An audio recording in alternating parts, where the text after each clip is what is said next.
we have a task. So we have a screen flow. On the screen flow, we drag and drop a standard address component. Guys started to use it, and what we could see is that guys starting to put into the country field some, like whatever they want, into state field, whatever they want, and then our addresses in the org are actually not valid and not correct.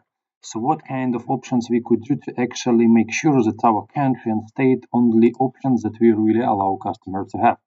So first option that we might think of is that on the Salesforce platform, we have already functionality called state and country directory picked list. So if we will go there, we will be able to set up what kind of countries is actually default for us, what kind of countries are actually available, what kind of, states we would like to actually allow here by clicking on the edit button and enable specific states if they are out of the box provided, or we could create our own. So Salesforce at this moment doing all this kind of, stuff. Let me show you, for example, for United States. So we already have out of the box options which we could activate and make them visible, right? So we will be able to see all of them, and it looks like, it's a perfect solution for us, because once we will enable that specific, let's say, functionality, we will be able to see that all addresses components on all objects everywhere in the screen components and other places, all of them will be automatically updated with these country and state pick lists instead of the text fields for the country and state. But what is the problem here? So first of all, what we need to do is we need to scan and understand what is our current data state. And if our org already has some kind of bad data, right? So that means that we need to do a normalization first, right? Then we need to make sure that we have all dependencies mentioned, right? If we have any kind of integration, and it strictly validates that if in that field we have specific text and so on and so forth, right? So we need to make sure that we could do it in a fully integrative manner. So, in order to be able to enable it, sometimes we need to do some pre-work, and sometimes we really don't have time to do so. What we could do if we already need to be able to use it. So let's imagine that you already configured it in the state and country pick list. So what might be your option? So in the Salesforce, we have such kind of option called user interface. When you go in here, you could enable additional field, call it address, custom address. But please be careful with it. So once you will enable it, you could not disable it. But what it's actually allow you to do, it allow you to create a new address fields on your object. And when you will create them, if your basic state and country feature populated, even if you did not enable it, so these fields will be already updated in all these new, let's say, fields that you will create.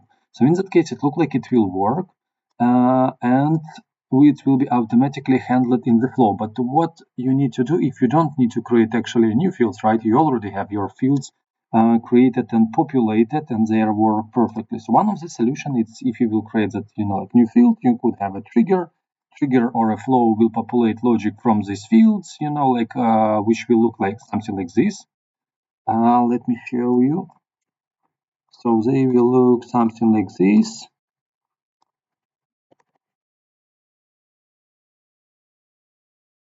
Into the proper field. So they will just duplicate it in the proper state and country field. So it looks like it might be a solution. But what if you don't really want to, let's say, create an additional field, make that logic which will populate, like these standard fields from the trigger or a flow logic, right? So you would like to have something different, and you would like to just update the most commonly used screen flow.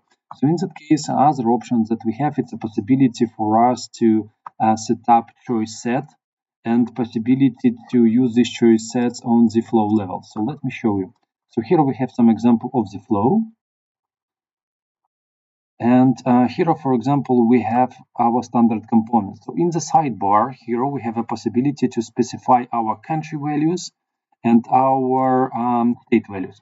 So previously, in old version of the flows, it was not possible for us to select, let's say, dependent variables, where, for example, when you selected some country option, it will affect what you have in your state option. But at this moment, with new version of release updates for Salesforce, we actually have the possibility called React components. So we could actually make these updates. But here what we will need to do is we will need to create a lot of, let's say, internal variables in order to be able to handle all these use cases.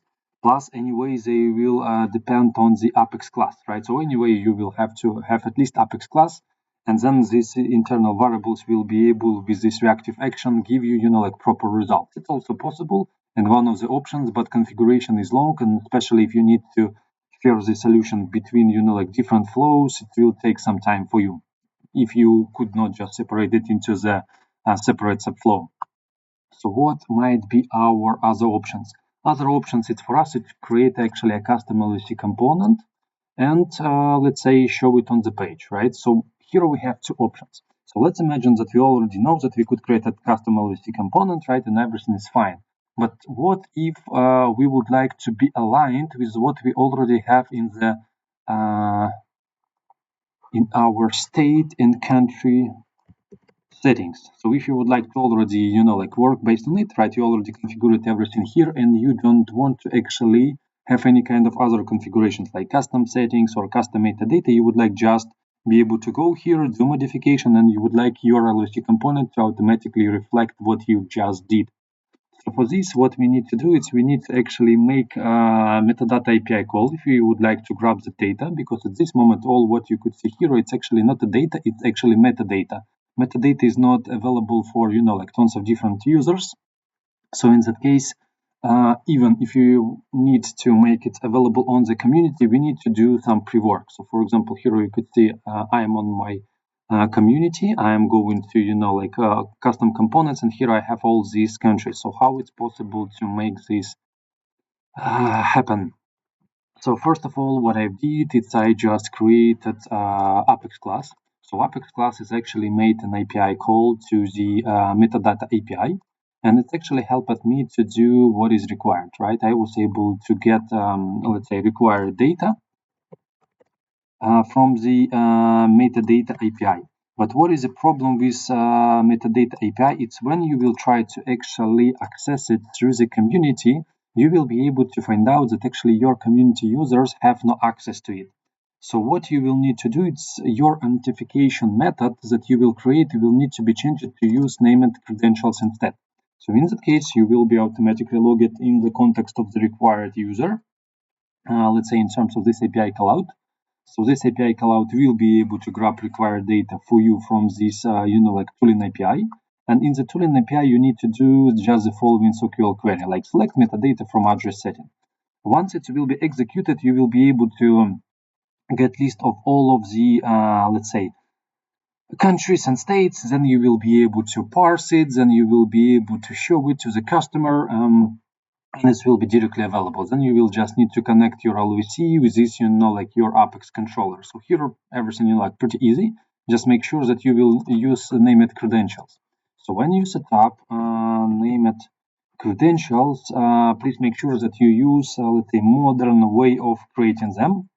So that means that you could create external credentials. When you will create external credentials, you need to make sure that you selected authentication 2.0. The scope that you are providing could be the following.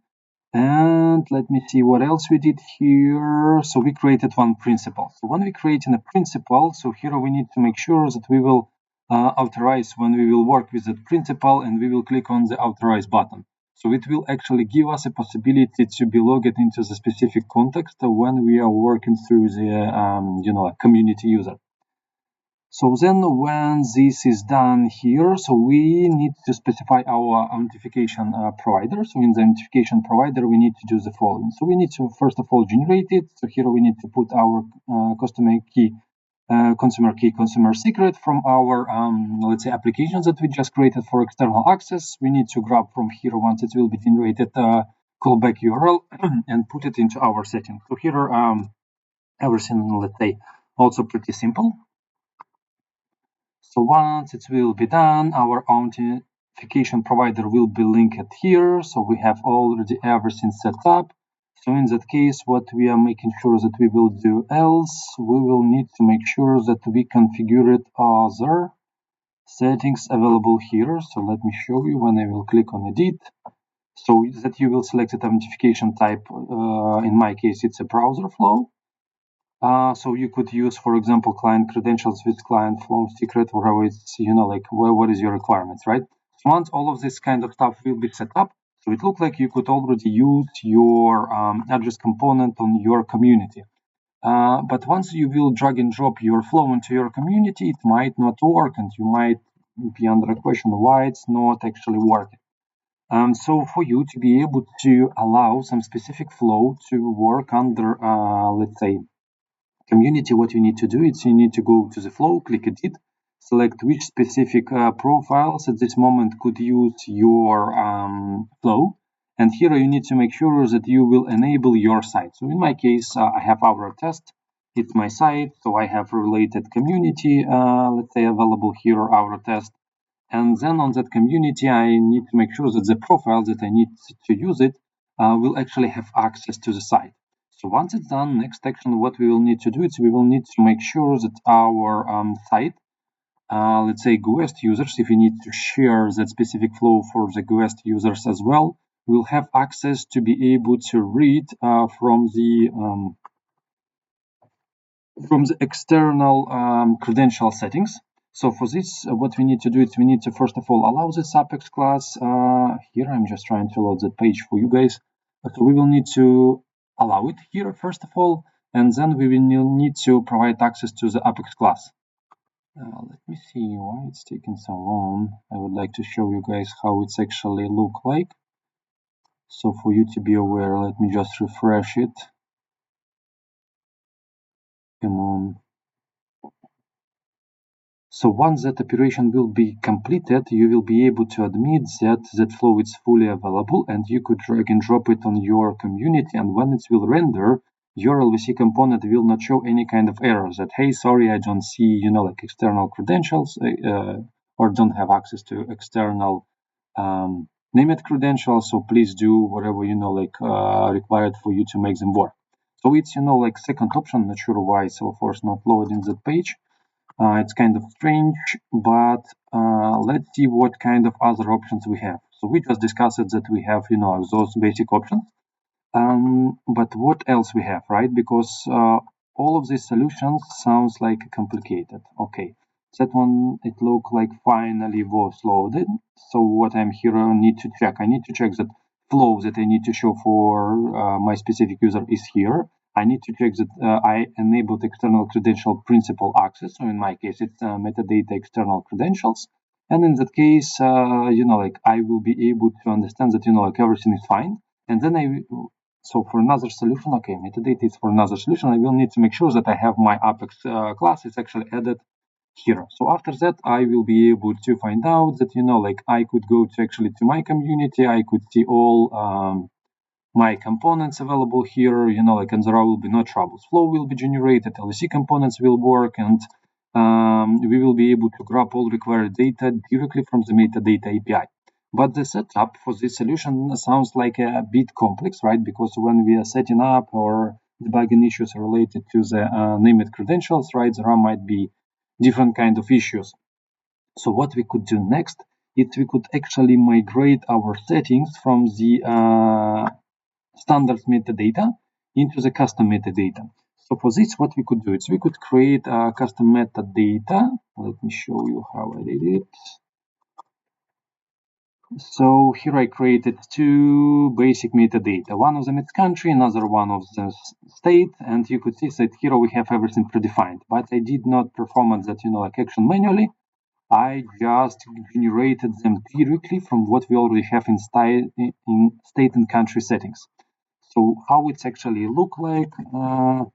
So here we could see when we are going to the country. So here we could see list of all states related to that country. So we could activate the country and it will be automatically appear in our LVC component, or we could deactivate it. So the same we could do with every state, right? So we could actually make it active or deactivate it for the specific country, or we could delete it, clone it, create our own, and so on and so forth.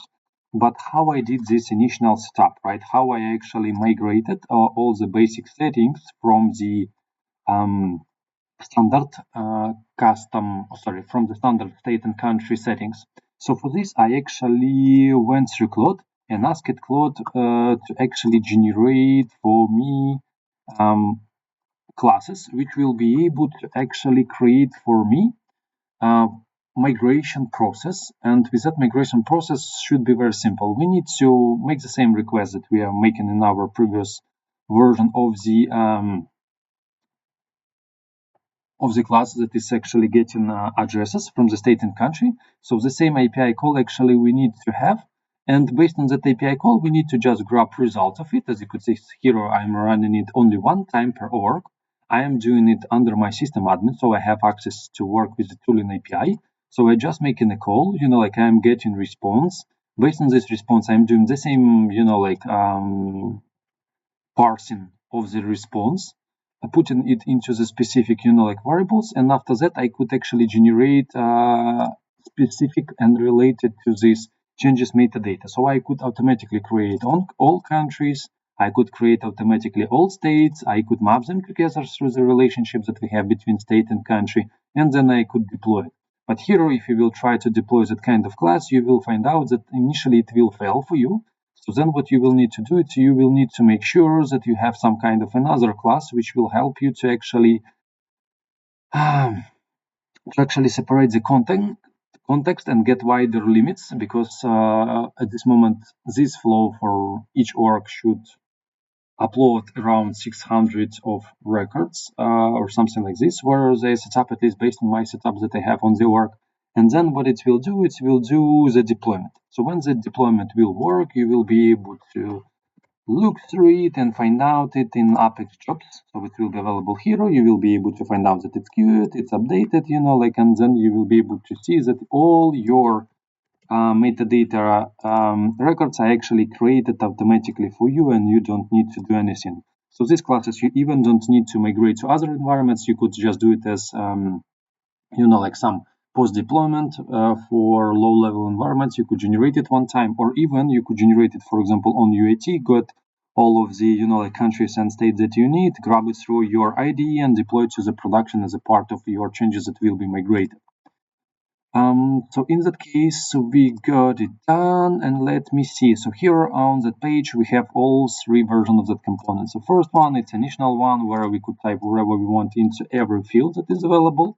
So second one is this is LVC component, which is actually grabbing for us data directly from the metadata API. So at this moment, when we are looking through the countries, at this moment, it's really using metadata and grab it for us. And the last one, that one working based on the custom metadata. So we did it specially for customers to not do, this big setup related to the named credentials. We did it through the custom metadata, which we just migrated from the settings. So they could, dramatically limit it, remove tons of countries and just have a couple of them that they really use. And for us, in order to be able to have it in our, let's say, LVC component, let me show you what we did.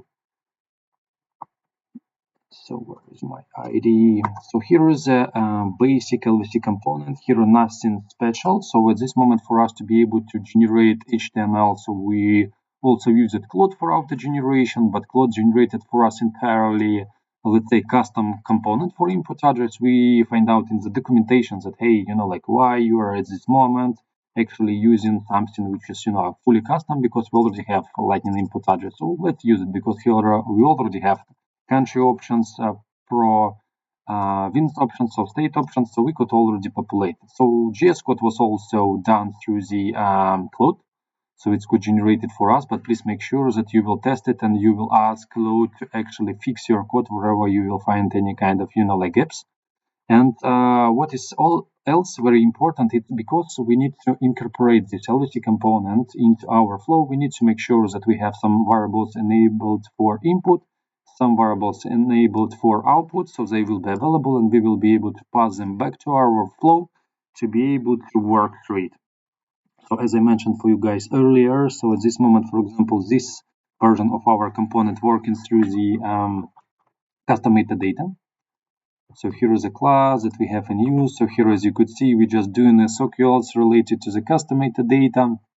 We are trying to get state bits in the country and so on and so forth. And another version of our component, which is also working based on the metadata API. So here we could see that we are calling address pick list.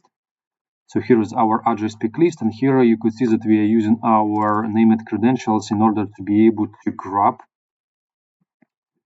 information directly from the metadata API and not have any kind of issues for our community users, because we are doing it specifically through the authentication that we did already when we created that specific external credentials.